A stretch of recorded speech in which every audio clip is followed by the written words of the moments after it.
Bismillahirrahmanirrahim. Assalamualaikum warahmatullahi wabarakatuh. Bismillah walhamdulillah wala haula wala quwata illa billah wa masholli ala sayyidina Muhammad ibni Abdillah wa ala alihi wa sahbihi wa mawalah amma ba'd. Para mahasiswa dimanapun Anda berada, alhamdulillah pada kesempatan kali ini saya ingin menyampaikan materi yang pertama dari pertemuan yang kedua. Kemarin sudah kita awali dengan pertemuan yang awal. Saya memberikan sebuah saran dan motivasi untuk meluruskan niat. Materi yang pertama ini saya ingin menyampaikan tentang konsep ketuhanan dalam Islam, di mana kita sebagai seorang muslim harus yakin bahwa agama kita adalah agama yang paling diridhoi oleh Allah, agama satu-satunya, agama yang paling hak, agama yang paling benar yang harus kita imani dan yakini. Wala tamutunna illa wa antum muslimun. Bahkan Quran menandaskan bahwa kita menjadi seorang muslim itu sampai nanti kita meninggal. Jangan sampai kita meninggal dalam keadaan tidak menjadi seorang Islam, menjadi seorang muslim.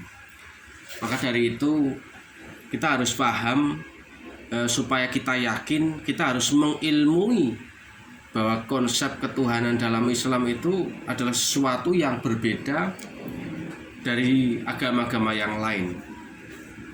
Paling tidak ada 3, ya. Kita harus paham. Pertama,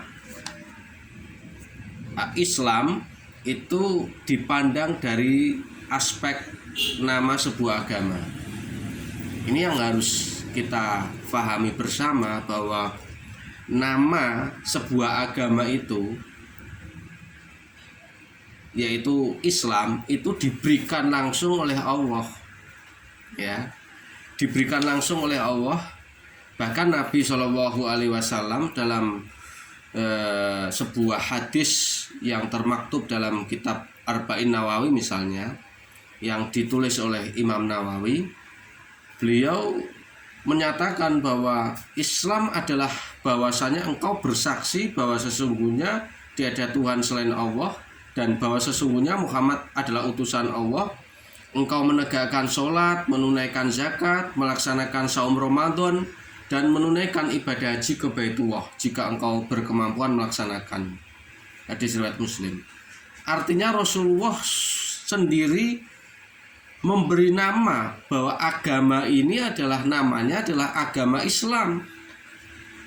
Ini berbeda kalau kita belajar tentang perbandingan agama-agama, maka kita dapati bahwa penamaan agama Yahudi, penamaan agama Katolik, agama Protestan, agama Buddha itu biasanya diberikan oleh para pengamat keagamaan atau pengikut-pengikutnya sendiri, ya.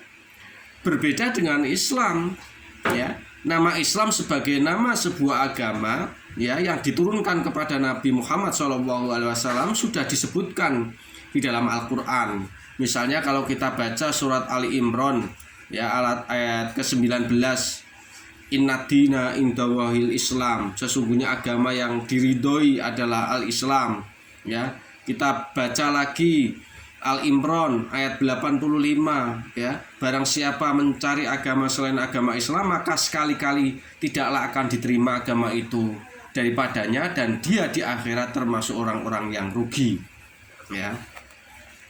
Kalau kita flashback ke belakang, ya, sampai awal abad ke-20 banyak cendekiawan di barat, ya, yang masih menyebut dan menulis, ya, agama Islam itu dengan nama Muhammadanisme, yaitu ajaran dari Nabi Muhammad, ya. Tetapi patut kita syukuri dan banggakan bahwa sampai hari ini, ya, seluruh umat Islam, baik para ulama, cendekiawan muslim dan sebagainya, tidak ada istilah perselisihan di antara kita tentang penyebutan nama agama ini, yaitu Islam. Meskipun ada salah satu tokoh cendekiawan kita yang menyebut bahwa Al-Islam itu dimaknai bukan nama sebuah agama, tetapi hanya bermakna sebuah sikap pasrah. Tentu ini tidak kita benarkan bersama, karena dari Nabi Muhammad sampai kita belajar tentang agama itu, para ulama-ulama terdahulu tidak ada selisih silang pendapat di antara mereka tentang menyebut nama agama kita, yaitu Islam. Kalau ada orang menyatakan apa sih bahwa soal nama itu tidak penting, tentu ini harus kita luruskan juga. Salah kalau kita mengatakan bahwa nama itu tidak penting, ya. Padahal kita tahu menyebut sesuatu itu pasti didahului dengan sebuah nama. Sama-sama manis, ya.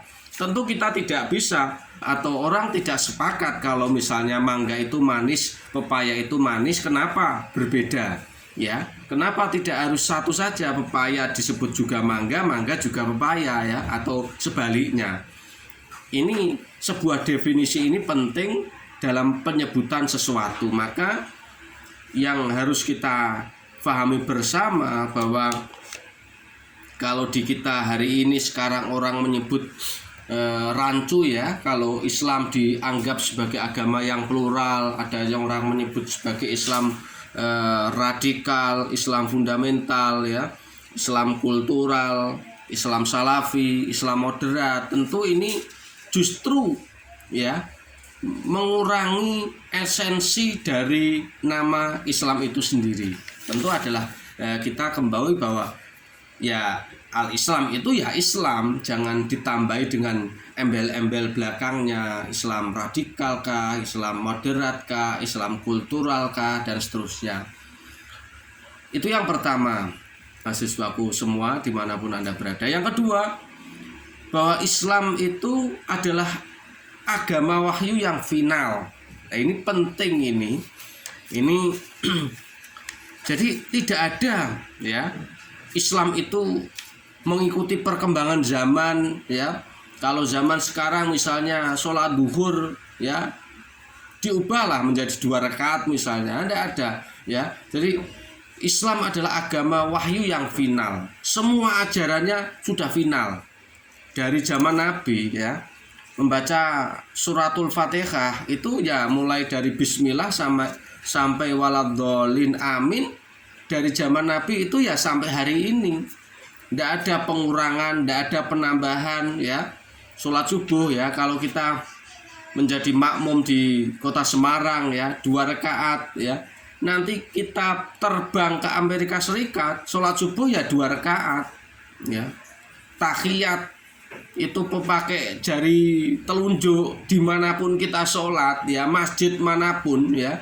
Ya tidak ada ketika membaca tahiyat itu orang tidak memakai jari telunjuk, misalnya asyhadu alla ilaha illallah, tapi pakai jari jempol, tidak ada. Semuanya pakai jari telunjuk. Ini membuktikan bahwa Islam itu ajarannya tidak mengikuti perkembangan zaman, dalam arti tidak mengalami perubahan. Tidak mengalami perubahan zaman, pergantian tempat, perubahan waktu, dan seterusnya. Inilah yang harus kita banggakan sebagai seorang muslim. Tengoklah di ajaran-ajaran agama lain, bukan bermaksud kita menjelek-jelekkan agama lain, tetapi sebagai perbandingan bahwa ada ciri khas tertentu di ajaran kita, yaitu bahwa Islam ini adalah agama wahyu yang ajarannya sudah final, yang tidak berubah oleh zaman, tidak berubah oleh waktu maupun tempat. Sahabatku mahasiswa dimanapun Anda berada. Yang ketiga, karakteristik Islam, ajaran kita adalah Islam, agama kita mempunyai model teladan yang abadi, yang selalu hidup dalam kehidupan kita sehari-hari. Yaitu teladan kita adalah Nabi Muhammad Shallallahu Alaihi Wasallam. Teladan yang hidup, yang setiap 24 jam ya, kita sebagai umatnya selalu ingin mengikuti, mencontoh, dan memang ada contohnya. Nabi tidak hanya mengajarkan bagaimana cara kita sholat, Nabi tidak hanya mengajarkan bagaimana kita berwudu, kita berpuasa, kita berhaji.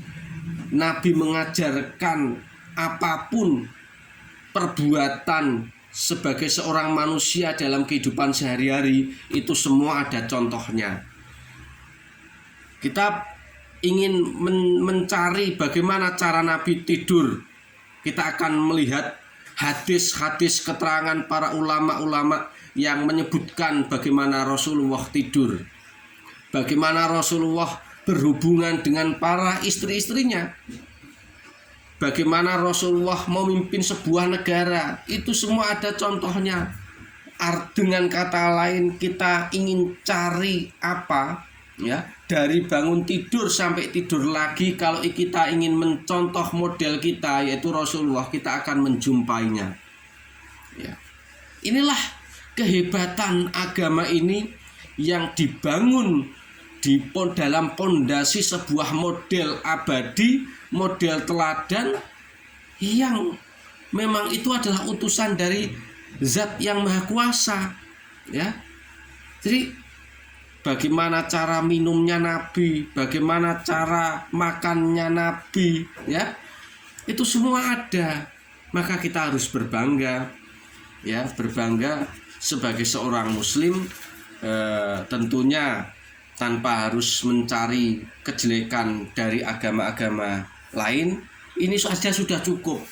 Kita belajar, kita menjadi seorang muslim yakin dan paham bahwa dalam karakteristik Islam, ajaran kita itu sudah membuat kita cukup dan yakin bahwa agama ini adalah agama yang benar. Demikian saya mahasiswaku dimanapun Anda berada, mudah-mudahan sekelumit keterangan dari saya bermanfaat bagi kita, dan tentunya harapannya adalah kita bertambah iman kita, bertambah yakin kita terhadap ajaran ini. Mudah-mudahan Allah selalu menjaga iman kita ya, menjaga keyakinan kita, Islam kita, sampai nanti Allah menjemput kita. Amin ya rabbal alamin. Demikian yang bisa saya sampaikan, kurang lebihnya mohon maaf. Akhirul kalam, wassalamualaikum warahmatullahi wabarakatuh.